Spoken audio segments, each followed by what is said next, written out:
All right. I'm going to call this one Suffer Well. I'm grateful for this tiny Adoration chapel, a safe place to love this head whose body threatens to divide my heart. Like you, I have wounds and judgments towards the church, a din that competes with praise to God. Our church world seems in free fall. The Vineyard Anaheim, this once robust mother church of the Vineyard movement, which was our base before Kansas City, lost its name and purpose to the withering leadership of Pastor Alan Scott, blackening the eyes of the Wimber family and any Christian of conscience.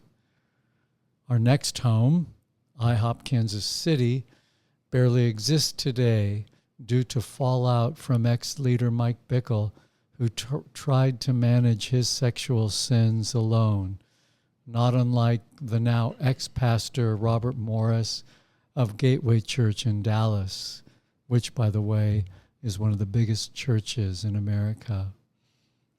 Note to self, fall on the rock by declaring all your historic sexual sins before the rock or the Royce report falls on you. Matthew 21:44. News from Rome is no less discouraging. After the hedging and flip-flopping over Fedocia supplicans, soft-minded Pope Francis and his doctrine guy, Cardinal Fernandez, are nearly incomprehensible to me. A soft heart does not a sharp mind make. It only follows that equally soft-hearted and minded Christian approaches to the LGBTQ set like Revoice and Preston Sprinkle. He heads up the Center for Faith, Sexuality, and Gender, and Eden Invitation. United in a fluid anthropology, be your rainbow self, just don't act on it. These groups loom large on the American churchscape. Combined, these voices contribute to the queering of Christianity, which truly at core makes me shudder.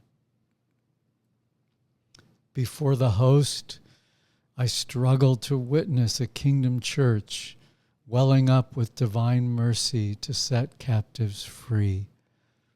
I am offended by the church, and I'm tempted to divorce head from body, to harden my heart, to join the unclean chorus chanting her lacks and failures. I catch myself. The dismembered dies slowly and takes others with him.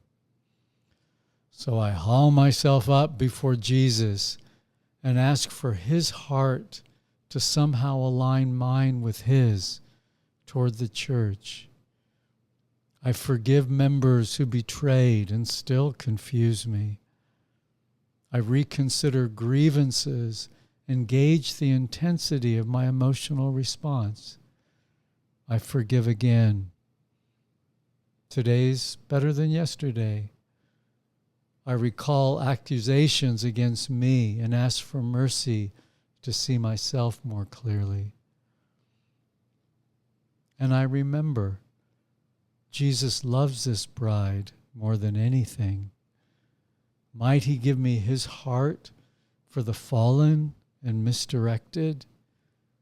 Might I have the grace to own my partial sight and entrust my offenders to him who sees everything, including me and my limited self-awareness?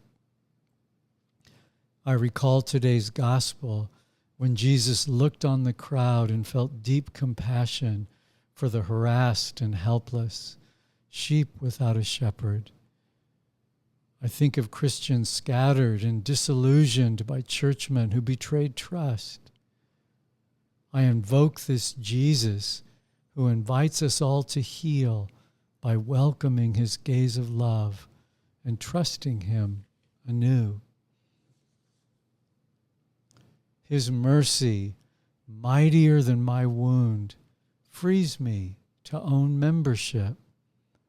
I can say yes to this bride again, starting with my parish and diocese, then extending to Christians of many stripes who surround me. Protestant America, she's a great country.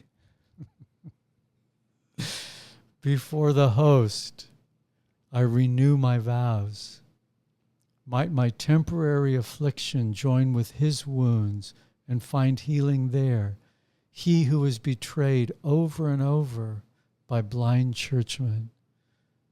Might his free gift of compassion to me overflow to those in need of empathic Christians who have not forsaken her. No other way to help our fellows but to model membership based on Jesus' capacity to heal our wounds. Yes, the church wounded us, and yes, again, she will heal us. Maybe a different locale, huh? You can forgive one sharp corner of the church, then find a safer one elsewhere. More than ever, we need to be those watchmen on the wall who intercede for wounded saints and do all we can to make our communities places of springs for them in the spirit of Psalm 84, verse 6. We can suffer well. Place your wounds in his, and while healing, let him give you his heart for the bride. Take steps towards a concrete community.